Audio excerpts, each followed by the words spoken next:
Seven sisters হিসাবে পরিচিত ভারতের উত্তর পূর্বাঞ্চলীয় ৭টি রাজ্যকে আঞ্চলিক সংগঠন বিমস্টেকের অবিচ্ছেদ্য অংশ বলে অভিহিত করেছেন দেশটির প্রধানমন্ত্রী নরেন্দ্র মোদী। বাংলাদেশের অন্তর্বর্তীকালীন সরকারের প্রধান উপদেষ্টা প্রফেসর ইউনূসের সাম্প্রতিক এক মন্তব্যের পর এবার তিনি এই কথা বললেন।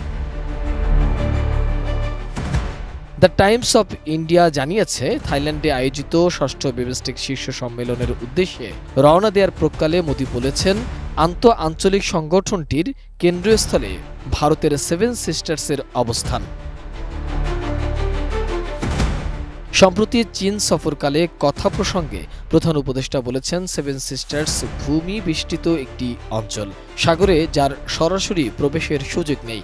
বাংলাদেশই সাগরের একমাত্র অভিভাবক। অবশ্য এ বক্তব্যের ব্যাখ্যা দিয়ে প্রধান উপদেষ্টার কার্যালয় থেকে বলা হয়েছে, ড. ইউনূসের বক্তব্যকে ভুলভাবে উপস্থাপন করা হয়েছে। বৃহস্পতিবার থাইল্যান্ডের প্রধানমন্ত্রী সিনেওয়াত্রার নৈশভোজে ড. ইউনূস ও নরেন্দ্র মোদী পাশাপাশি বসেছিলেন। শুক্রবার দুই নেতা পার্শ্ব বৈঠকে মিলিত হয়েছেন। ড. ইউনূস অন্তর্বর্তীকালীন সরকারের দায়িত্ব নেয়ার পর এটি দুই নেতার প্রথম কোনো বৈঠক।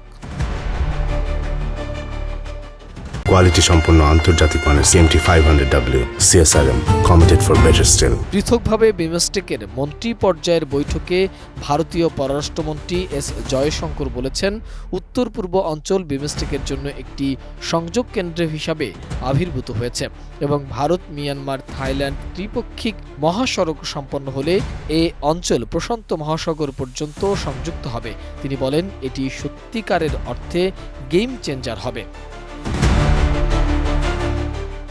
বিমস্টেক বা বে of Bengal initiative for multi sectoral technical and economic cooperation হচ্ছে একটি আঞ্চলিক সংগঠন।